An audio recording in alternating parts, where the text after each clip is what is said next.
अज़ीज़ान मन अस्सलाम वालेकुम। हाँ, हुसन अब्बास तव्हांजे ख़िदमत में हाज़िर आहियां। हैदराबाद जे शहर में शहीद बेनज़ीर भुट्टो चिल्ड्रेन पार्क ते ॿिनि सरकारी मुलाज़िमाउनि जो कब्ज़ो आहे ऐं उते हिकु होटल आहे। उन होटल जो नालो खाना बदोश आहे ऐं उन ते कब्ज़ो बि ॿिनि खाना बंदोशाणियुनि जो आहे। जी अज़ीज़ान मन, इहा होटल आहे ऐं इरफाना मल्हा साहिबा, अमर सिंधू साहिबा जेके सरकारी मुलाज़िमाऊं आहिनि, प्रोफेसर आहिनि, इहो कब्ज़ो उन्हनि जो आहे। सरकारी उसूल मुताबिक़ त कंहिं बि सरकारी मुलाज़िम खे का बि सरकारी मिल्कियत लीज़ नथी थी सघे ऐं पर हिते त सेपरा रूल्स खे बाईपास करे इन्हनि साहिबाउनि खे खाना बदोश होटल ॾिनो वियो आहे। उहो होटल जेको ॿारनि जे पार्क ते मौजूदु आहे, उते हाणे ॿार पंहिंजी ज़हनी ऐं जिस्मानियूं तवानायूं हासिलु करण जे लाइ न आहिनि वेंदा, छाकाणि त उहो पार्क जेको आहे उहो खाना बदोशाणियुनि जे कंट्रोल हेठि आहे ऐं उहो आम मख़लूक जे लाइ ऐं ॿारनि जे लाइ नवगो एरिया बणियल आहे। उन पार्क ते जेको कब्ज़ो आहे उहो गैर क़ानूनी तौर ते ॾिनो वियो, उनजी का बिड कान थी, को टेंडर कोन थियो ऐं जेको सकाफ़त खाते जो सेक्रेटरी साहबु आहे उन पंहिंजे हथ अखरनि सां उन मिल्कियत उन्हनि खे ॾेई छॾी आहे। उन जे भर में अलामा दाऊद पोटो साहब लाइब्रेरी आहे।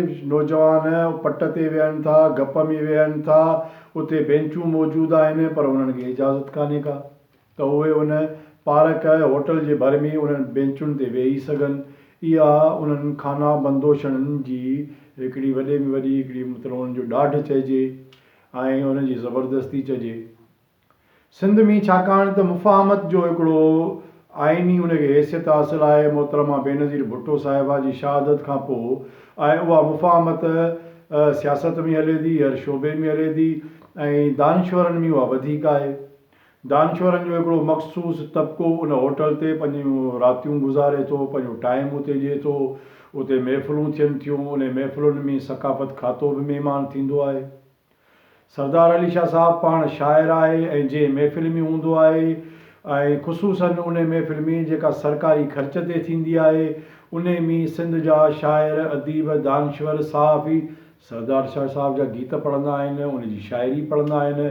सरदार शाह साहब खे सुठो लॻंदो आहे। इन होटल जेका सेपरा रूलनि खे बाईपास करे ॿिनि सरकारी मुलाज़िमाउनि खे ॾिनी वई आहे, उन जे कब्ज़े खे एॾी त तक़वत ऐं ताक़त बख़्शी वई आहे जो सिंध जी का अख़बार, सिंध जो को सहाफ़ी, सिंध जो को राजा प्रजा का कोर्ट, का अदालत कान्हे जेका इन नाजाइज़ ॾाढ ज़बरदस्ती कब्ज़े खे हटाए सघे।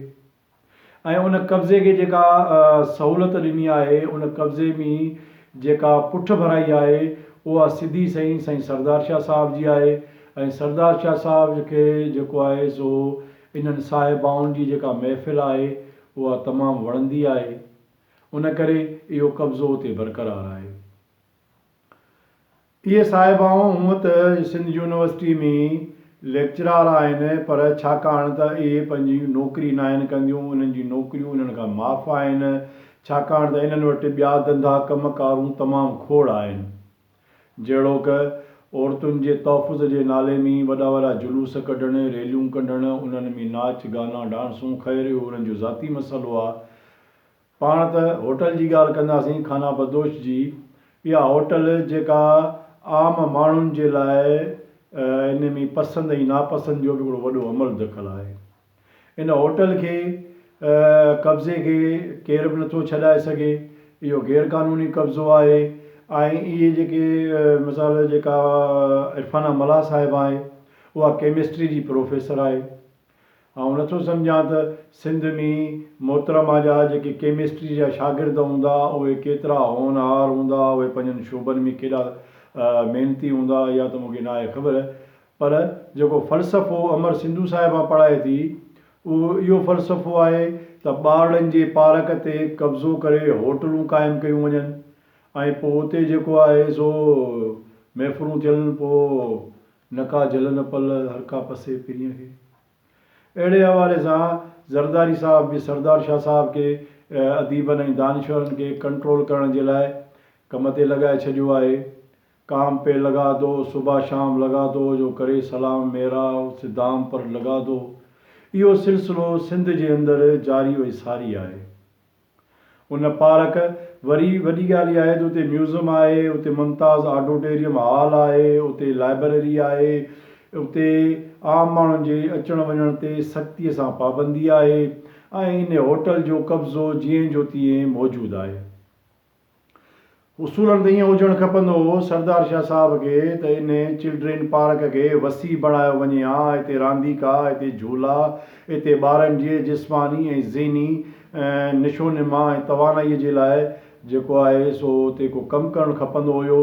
पर उन पार्क ते गैरक़ानूनी कब्ज़ो करे मन दानिशवरनि खे बि इहा इजाज़त आहे, शाइरनि खे बि जेके मुफ़ाहमत में हलनि था पिया त अवां हिते सहूलियतकार बणिजो। कंहिं बि सहाफ़ीअ में इहा जुरत कान्हे का त उहो इन खाना बदोश जे लाइ का ख़बर लॻाए सघनि। कंहिं बि दानिशवर में इहा अख़लाक़ी जुरत कान्हे का त घटि में घटि हू इन शइ खे निदनि त हिकिड़े पार्क ते एॾो वॾो जेको आहे सो हिकिड़ो खानो बणायो वियो आहे जंहिंमें रातिनि जूं कचहरियूं थियनि थियूं ऐं मख़सूस कचहरियूं थियनि थियूं, उनखे को रोकियो वञे। कंहिं बि क़िस्म जी का बि निदा किथां बि नथी अचे। सियासी पार्टियूं बि इन ते ख़ामोश आहिनि। ख़ुदि पीपल्स पार्टी इन ते ख़ामोश आहे। जे पीपल्स पार्टी जे क़ाइद शहीद क़ाइद जे नाले ते इहो पार्क आहे, उहो पार्क जेको बंदि आहे ऐं उन ते होटल क़ाइमु आहे, पर अञा ताईं उन होटल खे कब्ज़े खे हटायो न वियो आहे, जेको इंतिहाई गैरक़ानूनी कब्ज़ो आहे। हिते ई सरकारी मुलाज़िम आहिनि, हिननि खे इहो हलो कोन्हे को, पर को माण्हू इन जे लाइ ॻाल्हाइण लाइ तयारु न आहे। आउं उमेदु कयां थो ऐं गुज़ारिश कयां थो सरदार शाह साहब खे त बराए महिरबानी की अवां हूअं त मेलनि जे नाले ते तमामु घणो कमु करे रहिया हो। तव्हां हाणे जेको आहे सो गुज़िरियल 3-4 सालनि खां इंडस कल्चर फोरम खे पैसा ॾेई रहिया हो। ॿोलियुनि जो प्रोग्राम आहे, उन जूं मेज़बानियूं कीअं थींदियूं आहिनि, उहो हिकिड़ो वॾो हिकिड़ो माना हिकिड़ो खिचड़ी पकल आहे। उन ते त पाण प्रोग्राम कंदासीं सुभाणे परीहं, पर तव्हां इन कब्ज़े खे हटायो। अकबर लिगारी साहब जेको इन खाते जो सेक्रेटरी आहे, कल्चर खाते जो, जेको हथ करे क़ौमी मिल्कियतुनि खे माण्हुनि जूं ज़ातियूं मिल्कियतूं करार ॾिए थो पियो, उनखे गुज़ारिश आहे इहो कब्ज़ो हटायो। जेकॾहिं तव्हां इहो कब्ज़ो नथा हटायो त को ॿियो माण्हू हटाईंदो, माण्हू कोर्ट वेंदा। मौजूदा चीफ जस्टिस साहब इन मामले में सख़्तु आहे त ॿारनि जे पार्कनि ते कब्ज़ा बंदि थियणु खपनि। क़ौमी मिल्कियतुनि ते ईअं कब्ज़ा उन्हनि जी नीलामी बंदि थियणु खपे। जेकॾहिं अवां न वेंदो त को त वेंदो। थी सघे थो सुभाणे आउं हलियो वञा सुप्रीम कोर्ट, को ॿियो वञे माण्हू सुप्रीम कोर्ट। उन करे आउं सरदार शाह साहब खे गुज़ारिश थो कयां त इहा कब्ज़े जी सहूलियतकारी बंदि करे। इहा इन्हनि खे खाना बंदोशाणनि खे सिंधू दरिया जे कप ते को खोखो ठाहे ॾिनो वञे, उते उते उन ते बार बिठायो वञे, उते सहाफ़ी दानिशवर सभु मिली जुली करे राति जो पंहिंजूं महफ़िलूं सींगारियो संवारियो। घटि में घटि पार्कनि ते कब्ज़ा त न कयो। ऐं सो बि उन पार्क ते कब्ज़ो कयो वियो आहे जेको पार्क शहीद बीबी जे नाले सां आहे। ऐं उमेदु कयां थो तव्हां इहो पार्क ज़रूरु खोलाईंदो ऐं इहा होटल जेका गैरक़ानूनी होटल आहे, इहा तव्हां यकीननि इहो कब्ज़ो ख़तमु कराईंदो। मुंहिंजे चैनल खे सब्सक्राइब कयो, लाइक कयो, पसंदि अचेव त शेयर